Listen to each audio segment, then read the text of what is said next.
चलिए, पिछले दिन तक हम लोग बात कर रहे थे क्या कि किसी भी गतिमान आवेश पर चुंबकीय बल कितना लगेगा, उसकी दिशा क्या होगी। ठीक ना। गतिमान आवेश पर चुंबकीय बल कितना लगेगा और उसकी दिशा क्या होगी।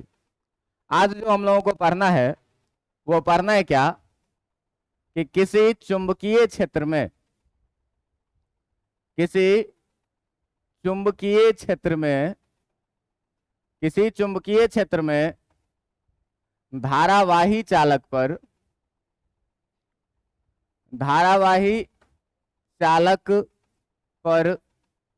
आरोपित बल, धारावाही चालक पर आरोपित बल। ध्यान देना कि अपने पास क्या दिया हुआ है कि कोई एक चुंबकीय क्षेत्र दिया हुआ रहेगा और उसमें अभी तक कोई आवेश गति करता था, लेकिन अब की बार पूरा तार रहेगा जिससे करंट बह रहा होगा 1 एम्पियर, 2 एम्पियर, 3 एम्पियर, 4 एम्पियर का। और आपसे क्या पूछा जाएगा कि उस चुंबकीय क्षेत्र में जो है तो उस चालक पर कितना बल लगेगा, ये बल मेरे को जरा सा बता दो। तो मान लिया जाए कि ये है कोई सा चुंबकीय क्षेत्र, छोड़िए ये चुंबकीय क्षेत्र नहीं मानते, मान लिया जाए कि कोई सा चुंबकीय क्षेत्र है क्रॉस चुंबकीय क्षेत्र है अंदर के तरफ, और इस चुंबकीय क्षेत्र में कोई एक धारावाही चालक रखा हुआ है, कोई एक कंडक्टर रखा हुआ है, जिस कंडक्टर के बारे में आपको दिया हुआ रहेगा कि इस कंडक्टर का, इस चालक का लंबाई कितना है। ठीक ना, इस चालक का लंबाई कितना है, लेंथ आपको दिया रहेगा कि इसका क्रॉस सेक्शनल एरिया जो है ए, ये कितना है, और आपको ये भी दिया हुआ रहेगा कि इससे होकर के जो धारा प्रवाहित हो रही है आई, ये कितनी है। तो आपको निकालना रहेगा कि बताइए कि इस चालक पर इस चुंबकीय क्षेत्र में कितना बल लगेगा। तो आप ये बात अभी तक जानते हैं क्या, आप अभी तक ये जानते हैं क्या कि चुंबकीय क्षेत्र में जो है, चुंबकीय क्षेत्र में जो है, अभी तक आप ये बात जानते हैं कि चुंबकीय क्षेत्र में भी गति से गतिमान आवेश पर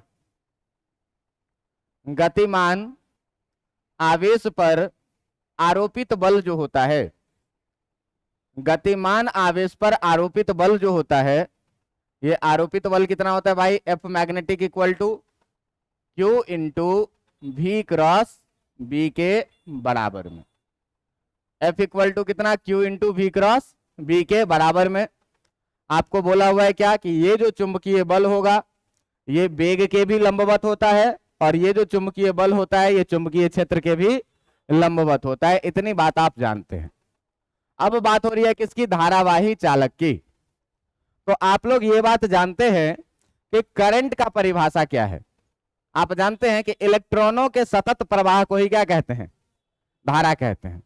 इसका मतलब अगर कोई भी चालक है जिससे विद्युत धारा प्रवाहित हो रही है, इसका मतलब उससे बहुत सारा इलेक्ट्रॉन प्रवाहित हो रही है, और इलेक्ट्रॉन के प्रवाह की दिशा जो होती है वो आवेश के प्रवाह के विपरीत दिशा में होती है। बात समझ में आ रहा है। तो धारावाही चालक से जो है, ध्यान देना कि किसी भी धारावाही चालक से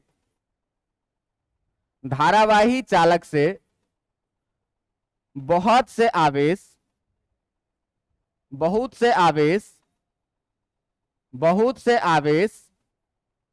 vd वेग से प्रवाहित होती है। कितने वेग से, vd वेग से प्रवाहित होती है। vd का मतलब ड्रिफ्ट वेलोसिटी, कि किसी भी चालक से होकर के अगर इलेक्ट्रॉन का प्रवाह हो रहा है जिससे विद्युत धारा प्रवाहित हो रही है, तो उस इलेक्ट्रॉन के प्रवाह का वेग कितना होगा, vd होगा, है ना। हम जानते हैं क्या कि इलेक्ट्रॉन अर्थात नेगेटिव चार्ज, इलेक्ट्रॉन का मतलब क्या, नेगेटिव चार्ज का प्रवाह जो होता है, नेगेटिव चार्ज का प्रवाह जो होता है वो धारा के विपरीत दिशा में होता है। किस दिशा में, धारा के विपरीत दिशा में होता है। और अगर बात करें इलेक्ट्रॉन नेगेटिव चार्ज का प्रवाह धारा के विपरीत दिशा में होता है। और अगर हम बात करें किस चीज का, धन आवेश का, तो जो धन आवेश का प्रवाह होगा, जो पॉजिटिव चार्ज का प्रवाह होगा, वो पॉजिटिव चार्ज का प्रवाह किधर होगा, जिधर इलेक्ट्रॉन बहेगा उसके विपरीत दिशा में, है ना। इसका मतलब अगर इलेक्ट्रॉन का प्रवाह धारा के विपरीत दिशा में हो रहा है नेगेटिव चार्ज का, तो धन आवेश का प्रवाह जो होगा, पॉजिटिव चार्ज का जो प्रवाह होगा, वो कहां होगा, वो होगा धारा के दिशा में होगा। किस दिशा में होगा, धारा के दिशा में होगा। ये बात तो आप जानते हैं, इतना बात। अब देखिए कि इसका मतलब ये हुआ कि इस धारावाही चालक पर जो E प्लस है, पॉजिटिव चार्ज जितने भी हैं, E प्लस जो है पॉजिटिव चार्ज, ये E प्लस इधर के तरफ गतिमान होगा कि इधर के तरफ गतिमान होगा। मैं पॉजिटिव चार्ज का बात कर रहा हूं, तो पॉजिटिव चार्ज धारा के दिशा में प्रवाहित होगा, तो पॉजिटिव चार्ज धारा के दिशा में प्रवाहित होगा, इसका मतलब इस इलेक्ट्रॉन पर जो पॉजिटिव चार्ज होगा ये भी इधर ही बहेगा और ये भी इधर ही बहेगा और ये भी किधर बहेगा, धारा के दिशा में। बात समझ में आ रही है कि नहीं। अब देखो कि पॉजिटिव चार्ज पर बल किस दिशा में लगेगा, ये बताने के लिए मैं तुमको क्या बोला था कि राइट हैंड पाल्म रूल का यूज करो। राइट हैंड पाल्म रूल क्या कहता है भाई, कि आप अपने राइट हैंड के 4 उंगलियों को चुंबकीय क्षेत्र के दिशा में रखिए जो कि अंदर के तरफ है, और अंगूठा को रखिए किधर, धारा के दिशा में। धारा के दिशा में मतलब आवेश के प्रवाह के दिशा में। आवेश में भी कैसा आवेश, धन आवेश। तो धन आवेश बह रही है ऐसे, चुंबकीय क्षेत्र जा रहा है ऐसे, तो देखो मेरा 4 उंगली चुंबकीय क्षेत्र के दिशा में और अंगूठा जो है ये आवेश के प्रवाह के दिशा में है कि नहीं है। तो बल जो लगेगा वो हथेली का दिशा बतलाएगा, मतलब इस पर जो बल का दिशा होगा वो कुछ ऐसा होगा, होगा कि नहीं। तो इसमें अनंत आवेश है, मतलब हर जगह हर आवेश पर मान लो कि थोड़ा थोड़ा बल लग रहा है, कितना, DF DF DF, infinite times. बात समझ में आ रहा है। और इसी सारे डीएफ डीएफ को अगर हम लोग जोड़ लेंगे तो कुल बल निकल के आ जाएगा कि इस आवेश पर कितना बल निकल रहा है। जो मान लिए कि यहां से यहां तक इस धारावाही चालक पर बहुत सारे आवेश हैं जो धारा के दिशा में गतिमान है, ठीक है। धन आवेश है, धन आवेश कितना, इलेक्ट्रॉन के बराबर में। अब धारा के दिशा में गतिमान आवेश पर जो लग रहा बल होगा, वो एक आवेश पर मान लो कि छोटा सा बल लग रहा है, कितना, डीएफ। ऐसे ऐसे कितने आवेश होंगे, यहां से यहां तक अनंत होंगे। तो अनंत आवेश होंगे, हर पर अगर छोटा छोटा छोटा डीएफ डीएफ बल लग रहा है, और हर बल का दिशा यही है, यही है, यही है हर बल का दिशा। तो अगर हर बल का दिशा यही है, एक ही दिशा में है, तो अगर इस सारे डीएफ डीएफ डीएफ को हम लोग जोड़ दें तो कुल बल का परिमाण निकल के आ जाएगा कि नहीं निकल के आ जाएगा, निकल जाएगा। अब देखिए कि इसका डेरिवेशन कैसे करना है। ये अभी तक था क्या, कॉन्सेप्ट। अब देखो कि इसका डेरिवेशन कैसे करना है। तो डेरिवेशन कैसे करना है, तो हम लोग मानेंगे क्या, हम लोग मानेंगे क्या कि माना कि एक एल लंबाई का चालक जिसकी अनुप्रस्थ काट का क्षेत्रफल, जिसकी अनुप्रस्थ काट का क्षेत्रफल, जिसकी अनुप्रस्थ काट का क्षेत्रफल जो है, जिसके अनुप्रस्थ काट का क्षेत्रफल जो है वो क्षेत्रफल कितना है, ए है, एवं एवं एवं इससे प्रवाहित धारा का मान, एवं इसमें प्रवाहित धारा का मान आई है। मतलब एक ऐसा चालक है जिसका लंबाई कितना है, एल, क्रॉस सेक्शनल एरिया कितना है, ए, और इससे करंट कितना बह रहा है, आई बह रहा है। यदि प्रति इकाई लंबाई में, यदि प्रति इकाई लंबाई में इलेक्ट्रॉनों की संख्या, यदि प्रति इकाई लंबाई नहीं लिखते हैं, आयतन लिखते हैं, यदि प्रति इकाई आयतन में, यदि प्रति इकाई आयतन में इलेक्ट्रॉनों की संख्या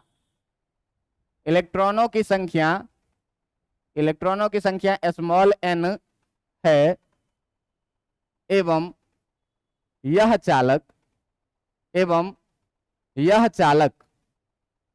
एवं यह चालक एक समान चुंबकीय क्षेत्र, यह चालक एक समान चुंबकीय क्षेत्र, एक समान चुंबकीय क्षेत्र, एक समान चुंबकीय क्षेत्र बी में थीटा कोण पर रखा है। एक समान चुंबकीय क्षेत्र बी में थीटा कोण पर रखा है। अब देखिएगा ध्यान से कि आप ये बात जानते हैं कि अगर किसी भी चालक से इलेक्ट्रॉन का प्रवाह हो रहा है तो इलेक्ट्रॉन का प्रवाह किस वेग से होता है? ड्रिफ्ट वेलोसिटी से होता है। और ड्रिफ्ट वेलोसिटी के लिए हम लोग लिखते हैं वीडी, आई इक्वल टू कितना लिखते हैं? आई इक्वल टू कितना लिखते हैं? VD E N A. आपको पता है कि ये वीडी क्या है? ड्रिफ्ट वेलोसिटी है। ई क्या है? तो चार्ज ऑन इलेक्ट्रॉन है कि एक इलेक्ट्रॉन पर कितना आवेश होगा। ये एन क्या है? तो प्रति इकाई आयतन में इलेक्ट्रॉनों की संख्या। और ये ए क्या है? तो अनुप्रस्थ काट का क्षेत्रफल। यानी कि आई बराबर अगर हम लोग लिखेंगे तो कितना लिखेंगे? VD E N A. अब देखो कि इसके बारे में क्या कह रहा है। इसके बारे में कह रहा है कि ये जो चालक है, ये चालक एक समान चुंबकीय क्षेत्र में रखा हुआ है। तो एक समान चुंबकीय क्षेत्र को भैया मैं मान लेता हूं क्या कि जो तुम्हारा एक समान चुंबकीय क्षेत्र है, ये एक समान चुंबकीय क्षेत्र जो है, ये एक समान चुंबकीय क्षेत्र है आपका कुछ ऐसा। ये एक समान चुंबकीय क्षेत्र है कुछ ऐसा। और इस एक समान चुंबकीय क्षेत्र में आपको क्या कह रहा है कि यह चालक रखा हुआ है जिसकी लंबाई कितनी है? L, जिसके अनुप्रस्थ काट का क्षेत्रफल कितना है? A, जिस पर धारा कितनी बह रही है? I, और इसमें प्रति इकाई आयतन में जो इलेक्ट्रॉनों की संख्या है वो इलेक्ट्रॉनों की संख्या कितनी है? N है। अब जरा सा ध्यान दीजिएगा कि मान लेते हैं क्या कि ये जो चालक था, ये जो चालक था, ये चालक इसमें थीटा कोण पे रखा हुआ है। और थीटा कोण पे रखा हुआ है कुछ ऐसे। मान लीजिए कि ये जो चालक इसमें रखा हुआ है ये थीटा कोण पे रखा हुआ है और ये चालक है कुछ ऐसा। इस चालक का अनुप्रस्थ काट का क्षेत्रफल जो ये वाला पोर्शन है, ये वाला पोर्शन हमको पता है कि ये कितना दिया हुआ है? ए दिया हुआ है। अनुप्रस्थ काट का क्षेत्रफल इधर भी कितना हो जाएगा? ए। दूसरी बात क्या दी हुई है? दूसरी बात दी हुई है ये कि इस चालक की जो लंबाई है, ये लंबाई कितनी है? एल है।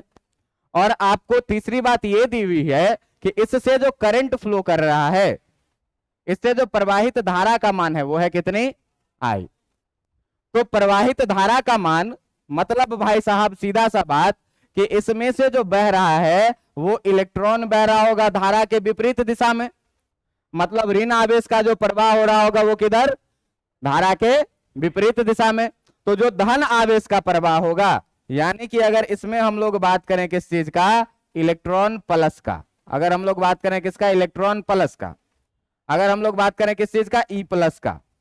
मतलब धन आवेश का बात हो रहा है। तो जो धन आवेश का प्रवाह होगा, ये धन आवेश का प्रवाह धारा के दिशा में होगा। धन आवेश का प्रवाह किधर होगा?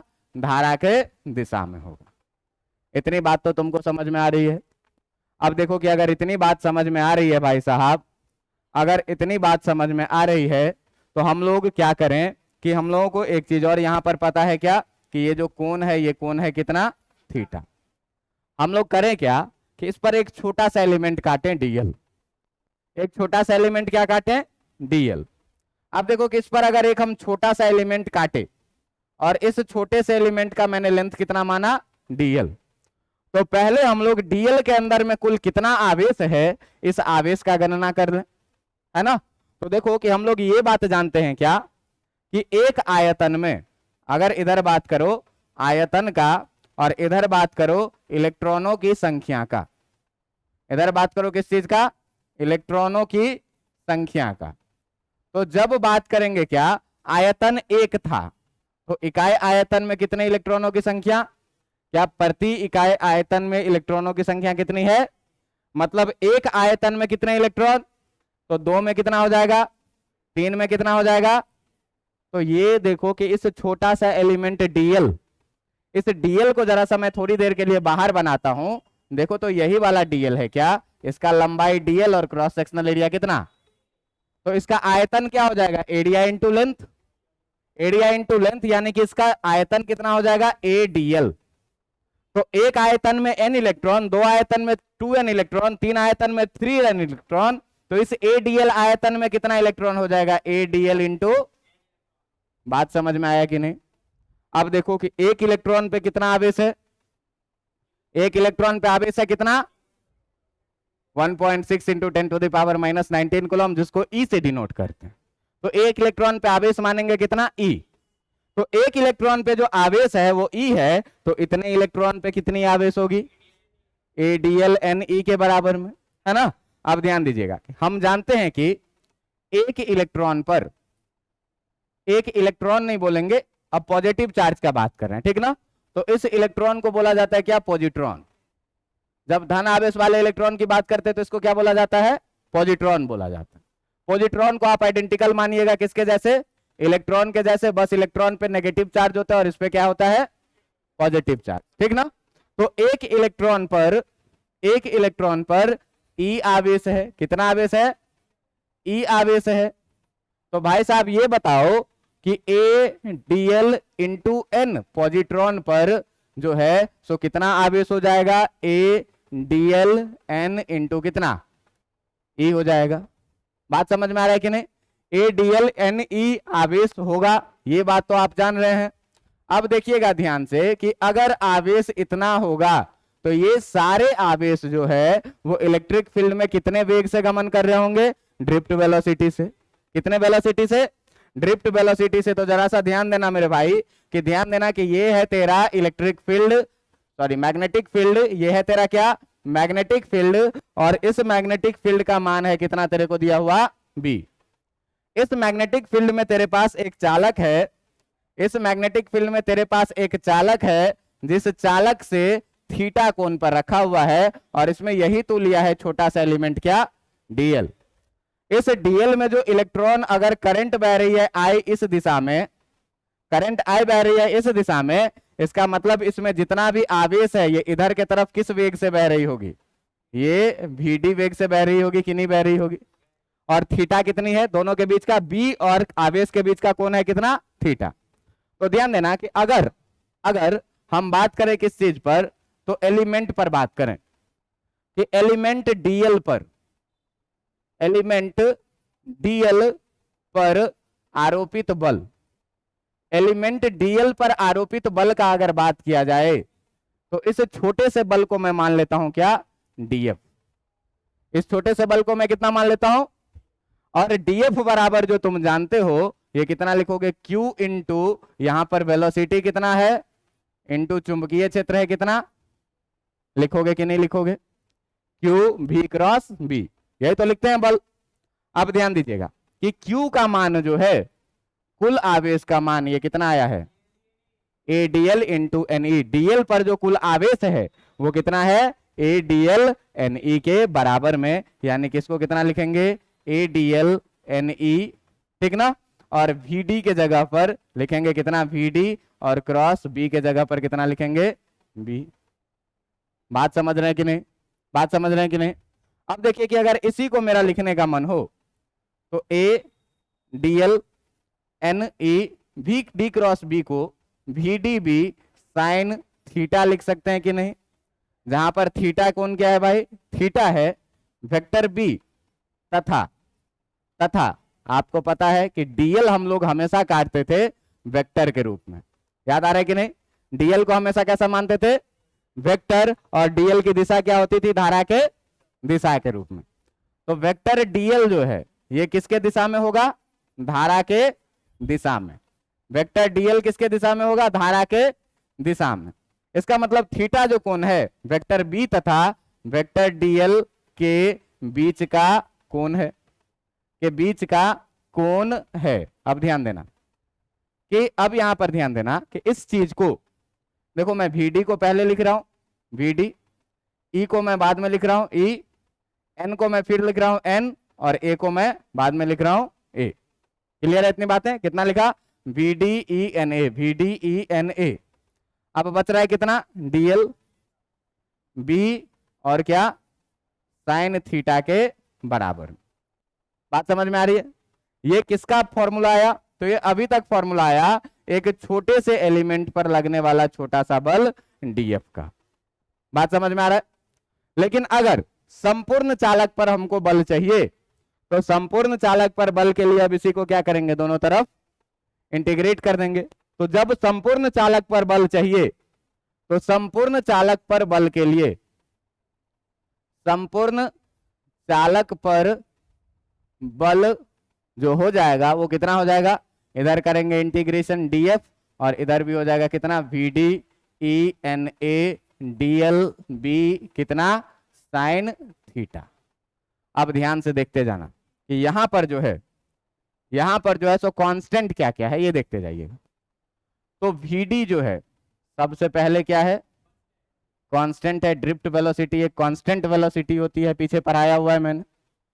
आप देखिए कि चार्ज ऑन इलेक्ट्रॉन ई जो है ये 1.6 इंटू 10⁻⁻19 कूलम, ये भी क्या है, कांस्टेंट है।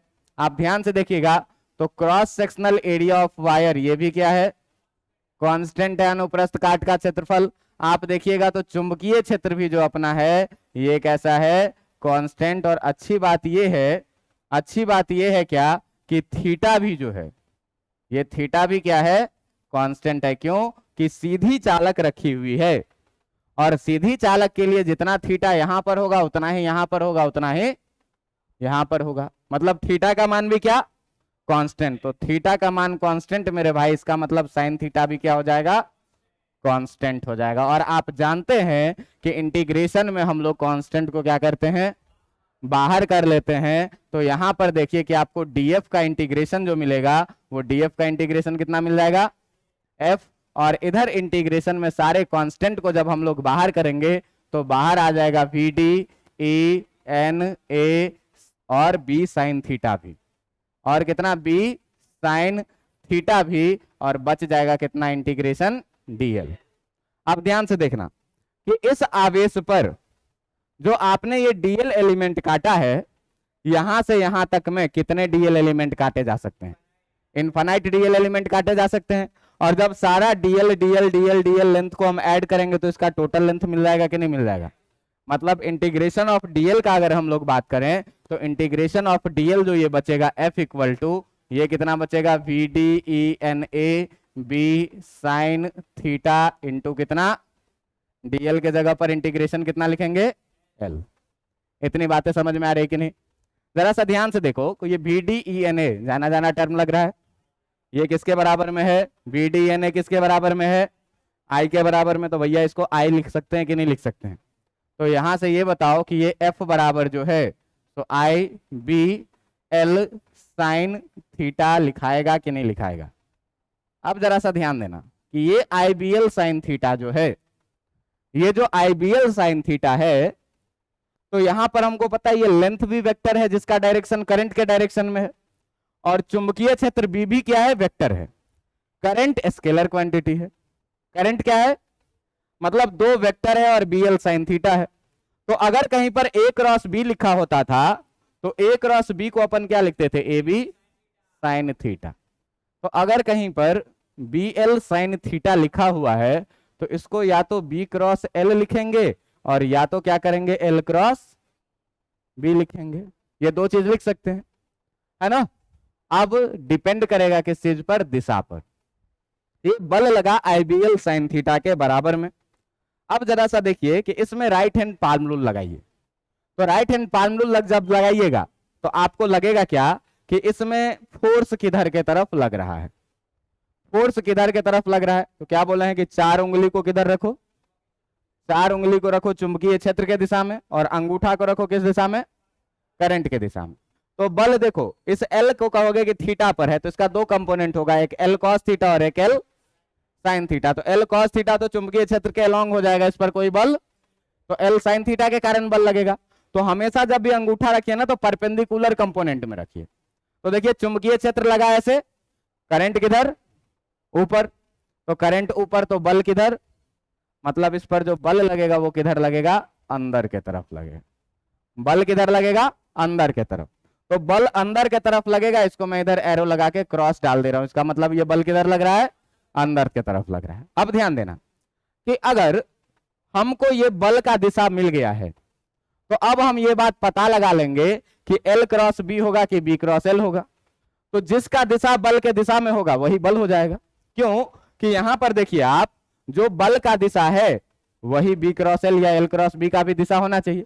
तो यहां से अपन इसको दो चीज लिख सकते हैं, एक तो लिख सकते हैं एफ बराबर आई इंटू एल क्रॉस बी लिख सकते हैं, और एक दूसरा चीज हम लोग क्या लिख सकते हैं, एफ बराबर आई इंटू बी क्रॉस एल। लेकिन इस दोनों में से सही क्या होगा, इस दोनों में से सही कौन सा होगा, तो भाई जो बल का दिशा होगा वो इस यहां एल क्रॉस बी के दिशा में होना चाहिए, और जो यहां पर बल का दिशा होगा वो बी क्रॉस एल के दिशा में। क्यों कि जो क्रॉस प्रोडक्ट का डायरेक्शन होगा वही इस बल का डायरेक्शन होगा, जो क्रॉस प्रोडक्ट का डायरेक्शन होगा वो इस बल का डायरेक्शन होगा। अब ध्यान देना कि बल का दिशा हमको पता है कि अंदर की तरफ लग रहा है, तो अब हम चेक कर लेंगे कि अंदर की तरफ बी क्रॉस एल जा रहा है कि एल क्रॉस।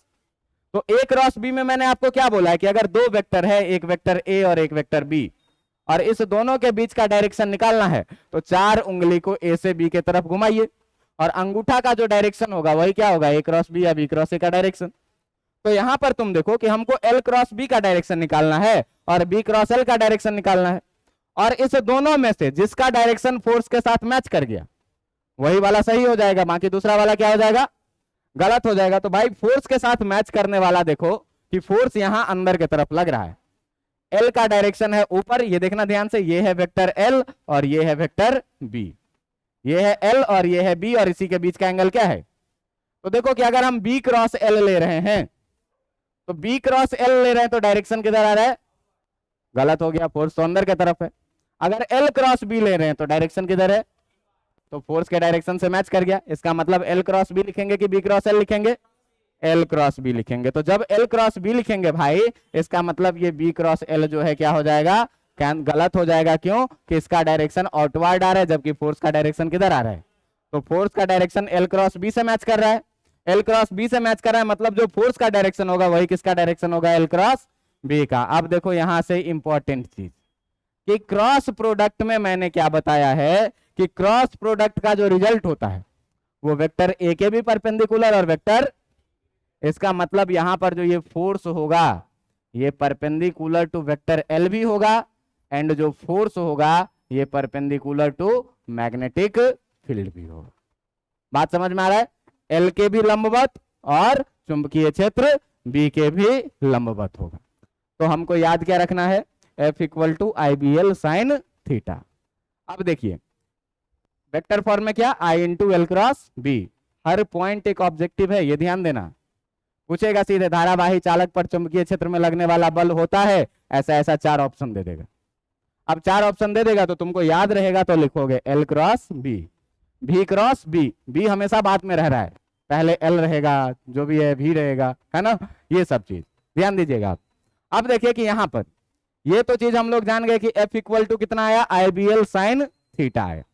अब अगर आपसे पूछा जाए कि इस बल का न्यूनतम मान क्या होगा और इस बल का अधिकतम मान क्या होगा, तो ध्यान देना कि इस पर हम करंट नहीं बदल सकते, चुंबकीय क्षेत्र को भी हम और चालक के लंबाई को भी हम नहीं बदलेंगे, क्योंकि सारा चीज कांस्टेंट है। हम बदल सकते हैं केवल थीटा को, क्या कि अभी चालक ऐसे रखा है, चालक को घुमा देंगे घुमा देंगे घुमा देंगे घुमा देंगे, हम घुमा करके केवल थीटा बदल सकते हैं। बात समझ में आ रहा है, हम केवल क्या कर सकते हैं, थीटा बदल सकते हैं। तो भाई साहब जब थीटा को बदल सकते हैं, तो अगर हम लोग बात करें अधिकतम बल के लिए, अगर हम लोग बात करें किस चीज के लिए, अधिकतम बल के लिए, तो अधिकतम बल के लिए अगर बात करिएगा, तो अधिकतम बल के लिए देखिए, तो आप जाने कि एफ इक्वल टू कितना होता है, आई बी एल साइन कितना। देखो ये इतना चीज को तो तुम बदल ही नहीं सकते। इसका मतलब ये हुआ कि यदि साइन थीटा मैक्सिमम हो जाए, यदि साइन थीटा मैक्सिमम हो जाए तो फोर्स भी क्या हो जाएगा, मैक्सिमम हो जाएगा।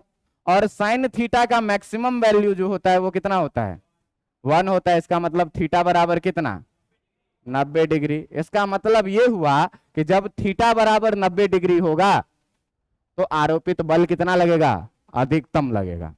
इसका मतलब ये हुआ कि जब चालक, इसका मतलब ये हुआ कि जब चालक जो है, जब चालक चुंबकीय क्षेत्र के लंबवत होगा, जब चालक क्या होगा, चुंबकीय क्षेत्र के लंबवत होगा, जब चालक चुंबकीय क्षेत्र के लंबवत होगा तो आरोपित बल क्या होगा, अधिकतम।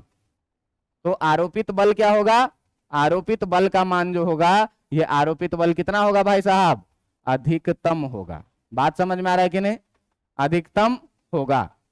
और अगर बात करें किस चीज के लिए, न्यूनतम बल के लिए, अगर बात करें किस चीज के लिए, न्यूनतम बल के लिए, तो न्यूनतम बल के लिए आप देखिएगा कि न्यूनतम बल के लिए, और यहां देखना कि अधिकतम बल होगा कितना, तो साइन थीटा का मान कितना पुट कर देंगे, 1। तो यहां पर अगर हम लोग एफ मैक्स लिखना चाहें तो एफ मैक्सिमम किसके बराबर में हो जाएगा, क्यू बी एल के बराबर में, क्योंकि साइन थीटा का मान कितना हो जाएगा, 1 हो जाएगा। अच्छा आई बी एल कितना हो जाएगा, ये आई बी एल के बराबर में। अगर आपसे पूछा जाए न्यूनतम बल के लिए, तो न्यूनतम बल के लिए अगर एफ तुमको मिनिमम चाहिए तो आई बी एल साइन थीटा भी क्या चाहिए, साइन थीटा भी कैसा चाहिए। और साइन थीटा का जो मिनिमम वैल्यू होता है, ये मिनिमम वैल्यू होता तो मैथ्स में -1 है, लेकिन फिजिक्स में कितना, क्योंकि अपन को 0 से लेकर के 180 तक में ही थीटा को लेना है, तो 0 से 180 तक में अधिकतम वैल्यू कितना होता, 1, और न्यूनतम वैल्यू कितना होता, 0। तो यहां पर जो थीटा बराबर आ जाएगा क्या, 0 डिग्री या फिर कितना, 180 डिग्री।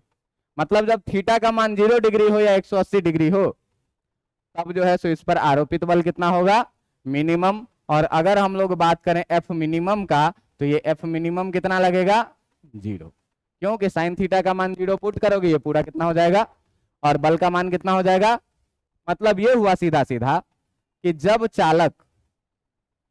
चालक चुंबकीय क्षेत्र के समानांतर होगा, जब चालक चुंबकीय क्षेत्र के समानांतर होगा, जब चालक क्या हो, चुंबकीय क्षेत्र के समानांतर होगा, तो समानांतर होगा तो भाई आरोपित बल जो होगा, तो जो आरोपित बल होगा, तो जो आरोपित बल होगा, ये आरोपित बल का मान क्या होगा, आरोपित बल न्यूनतम होगा, और इस न्यूनतम बल का मान कितना होगा, 0 होगा।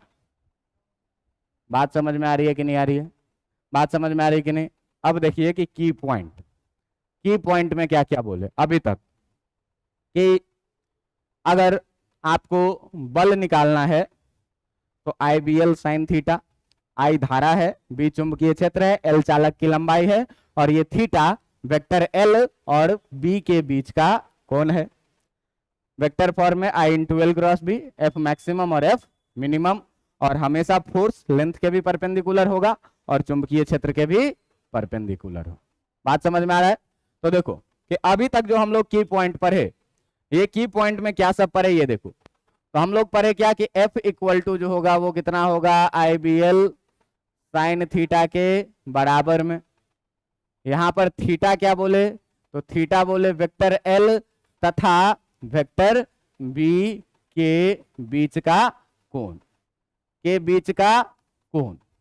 अब ध्यान देना, इसी को वेक्टर फॉर्म में लिखे एफ इक्वल टू, तो कितना लिखे, I into L cross B की B cross L, L cross B. हम यहां पर क्या पूछे कि एफ मैक्सिमम जो होगा, एफ मैक्सिमम होगा, एफ मैक्सिमम होगा किसके बराबर में, आईबीएल के बराबर में। और आईबीएल के बराबर में कब, जब थीटा बराबर हो जाए कितना डिग्री, 90 डिग्री। और एफ मिनिमम का वैल्यू कितना बोले, एफ मिनिमम का वैल्यू कितना बोले, 0, और 0 बोले तो भाई ये थीटा बराबर कितने डिग्री पे, या तो 0 डिग्री पे या फिर 180 डिग्री पे।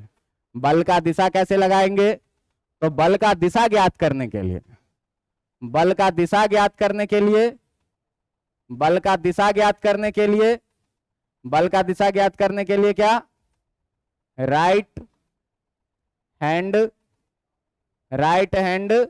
पाम रूल, ठीक ना। क्या राइट हैंड पाम रूल जैसे वहां लगाते थे, बस राइट हैंड पाम रूल में क्या करना है भैया, राइट हैंड पाम रूल में क्या करना है कि राइट हैंड पाम रूल में करना है ये, कि राइट हैंड पाम रूल में करना है ये कि ये है अगर अंगूठा, ये है 4 उंगली, तो ये 4 उंगली का दिशा किधर रखना है, चुंबकीय क्षेत्र के, और अंगूठा किधर रखना है, धारा के। तो हथेली जो बताएगा, ये हथेली क्या बताएगा, चुंबकीय क्षेत्र का बल का दिशा, ठीक ना। क्या बताएगा, बल का दिशा। 4 उंगली को किधर रखना है, चुंबकीय क्षेत्र के, अंगूठा को किधर रखना है, करंट के, हथेली क्या बताएगा। और ये बल जो है, ये बल परपेंडिकुलर होगा एल के भी, और ये बल जो है सो परपेंडिकुलर होगा किसके, बी चुंबकीय क्षेत्र के भी। इतना चीज है की पॉइंट। एक छोटा सा सवाल देख लिया जाए, है ना। अब देखिए कि एक छोटा सा सवाल ये देखा जाए, एक छोटा सा सवाल ये देखा जाए, क्वेश्चन कह रहा है कि एक क्रॉस मैग्नेटिक फील्ड है आपके पास, एक क्रॉस मैग्नेटिक फील्ड है। इस क्रॉस मैग्नेटिक फील्ड का जो है तो आपको वैल्यू दिया हुआ है, आपको इस क्रॉस मैग्नेटिक फील्ड का वैल्यू दिया हुआ है कितना, B इक्वल टू 10⁵ टेस्ला। बहुत हैवी मैग्नेटिक फील्ड है, ठीक ना। और इसमें कह रहा है क्या कि एक धारावाही चालक रखा हुआ है, इस धारावाही चालक से प्रवाहित धारा का मान है 10 एम्पियर का, और इसकी लंबाई जो है, इसकी लंबाई यहां से यहां तक ये भी है कितने की, 10 मीटर की, ठीक ना। यह है कितने की, यदि इस दोनों के बीच का कोण ये वाला है 60 डिग्री, यदि कोण है कितने का, 60 डिग्री का, तो बताइए कि आरोपित बल का परिमाण कितना होगा, आरोपित बल का परिमाण कितना होगा। तो देखो भाई सीधे सीधे हम लोग क्या जानते हैं कि एफ मैग्नेटिक इक्वल टू कितना, IBL साइन थीटा।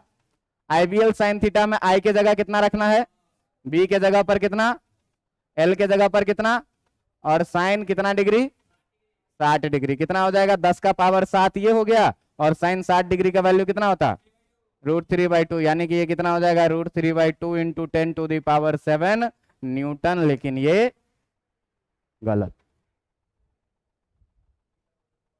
क्यों गलत, सारा चीज तो ठीक लगाए हैं, हाँ सारा चीज तो ठीक लगाए, गलत क्यों है। थीटा क्या बोला है, थीटा बोला है एल और बी के बीच का एंगल है। ये थीटा कौन सा है, एल है अंदर के तरफ, बी है अंदर के तरफ, और एल है ऐसे, दोनों के बीच का कोण है कितना।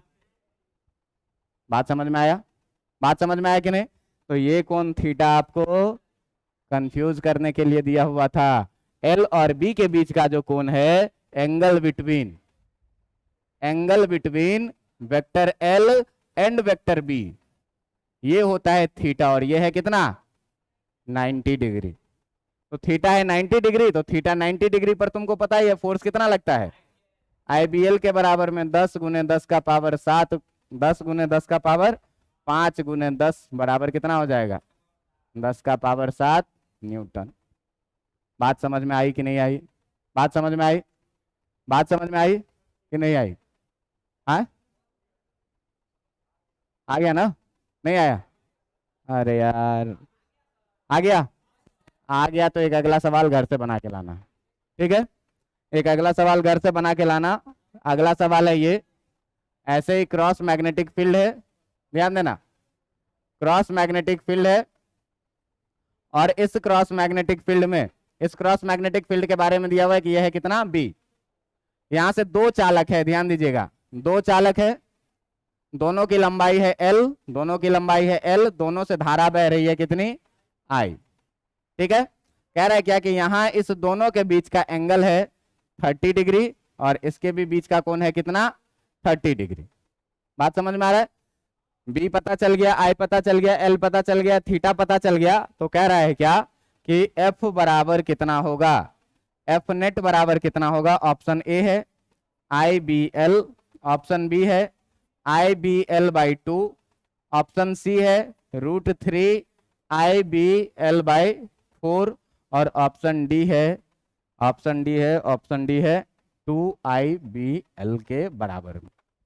ये क्वेश्चन है, आपको घर से करके लाना है, थोड़ा सा मैकेनिज्म सोचना है, मैकेनिज्म सोच के बनाइएगा, बन जाएगा, नहीं बनेगा तो, बनेगा तो अच्छा, नहीं बनेगा तो और अच्छा, ठीक ना। बना के लाइएगा, अगले दिन आपको बताएंगे कि यदि दो चालक रहे, आज एक ही चालक पर चुंबकीय क्षेत्र में बल बताए, अब यदि दो चालक रहे तो दोनों चालक एक दूसरे पर कितना बल लगाएगा, ये निकालना आपको अगले दिन सिखाएंगे। आज के लिए इतना काफी है, पढ़ के आना।